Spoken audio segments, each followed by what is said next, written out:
you very much, Mr. Benson. It's a pleasure to serve under your chairmanship, and a pleasure to follow the Right Honourable Lady for Tatton. And may I also congratulate the Right Honourable Member for New Forest East for securing this debate. And may I declare also, like my honourable friend, the member for Alloa and Grangemouth, my membership of the Justice Trade Unions Parliamentary Group. And that group he is quite regularly from the Prison Officers Association. And indeed, my region, the North East, has 7 prisons, and I have regular contact with prison officers and their representatives. And I think I visited all 7 of those prisons in recent years to hear firsthand from prison officers about the problems they face, about the challenges and the dangers they face on a daily basis while they protect the public.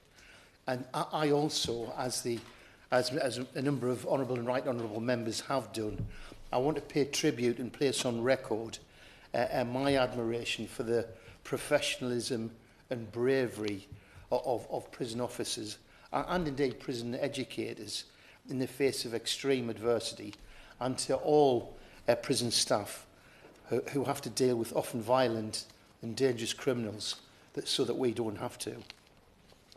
The horrific attacks on prison officers in the high security estate, including HMP Frankland, which, although it's not in my constituency, it's nearby, and quite a number of my constituents work there, they were really quite shocking and a wake-up call for government and the prison service to take action.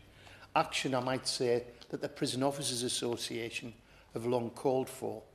So while I do welcome and I acknowledge the Minister's active involvement and his willingness to engage on this and other issues, I welcome the rollout of stab-proof vests across the high security estate. I have to question why it took such an appalling security failure for the government to listen to the union properly.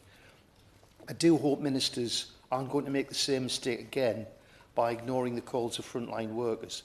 Not just in high security settings, but frontline officers say they need this body armour much more widely, because as we've heard, Mr. Betts, prisons have become so much more violent over the past decade or so.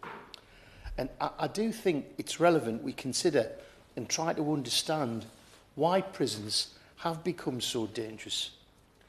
So there's a degree of unanimity across the committee, across the House, but we mustn't forget that the austerity cuts saw a quarter of prison officers leaving the service, and that's triggered a vicious circle of violence and reducing and collapsing experience.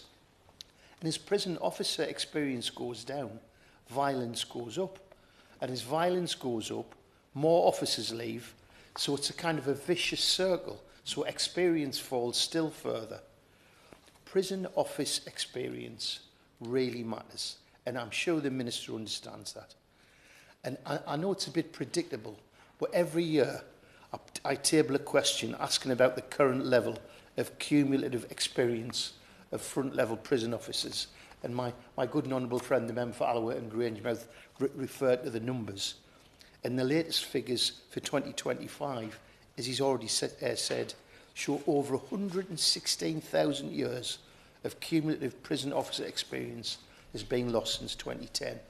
Now, that's an awful lot of experience, of prison officer experience, because when we're dealing with jailcraft, this isn't something you can learn in a book or from a training video. It goes with the experience of years served in the prison service, and it's drained away from our system because of political choices of the previous government.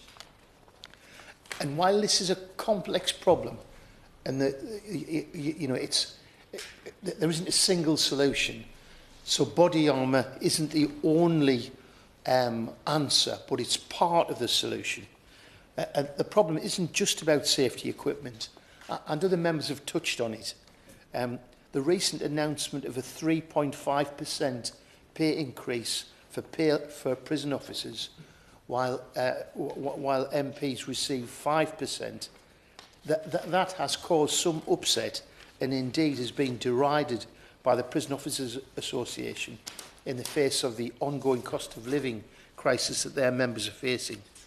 But it's going to take serious investment, a full return of the many millions taken from the prison service as a result of austerity, and then more to bring violence down to where it was before. It means prison officers who bear the brunt of this violence must be properly protected. And the bottom line is, if the Prison Officers Association say their members in these prisons need stamp-proof vests, then, Mr Betts, who are we to say they don't? I also understand the union wants slash-proof utility vests that the Right Honourable Member for Tatton referred to for officers in other prisons, like open prisons and the female estate, so they don't need to carry such heavy equipment on their belts, which, as we've heard, causes all sorts of discomfort and health issues and even injuries. So I urge the Minister to listen to the frontline prison staff on this issue too. Proper personal protective equipment is not enough by itself. Tackling prison violence is going to take a multitude of actions. We need a kind of a broad spectrum antibiotic. There isn't a magic bullet. And I might say, it's easy to criticise, but Mr Betts, in the last Parliament, I did introduce my prison's violence reduction bill, which sought to establish a duty on prison management, both public and privately run prisons, to take all reasonable steps to minimise violence in prisons. We haven't got time to go into it now, but briefly, my bill proposed setting targets for staffing levels, staff retention, experience and so on, and also for reducing assaults against staff and prisoners, and then penalising bosses if these targets weren't reached. Any financial penalties, the proceeds from these, would be used to fund extra therapies and treatments for staff assaulted at work and on targeted pay awards to encourage retention at failing prisons. Of course, no surprise, Mr Betts, my bill didn't make any progress under the last government, but I hope the Minister will consider some of the ideas I raised with an open mind and engage with the logic behind them. And more importantly, just in conclusion, I hope the Minister will take seriously, I know he will, the concerns of his own frontline staff, and that he listens to his workers when they say they need better protection now. Prison officers protect us, the public, every day of their working lives. It's up to us here in Parliament, Mr Betts, to make sure they are properly protected in return. Thank you. Hear, hear.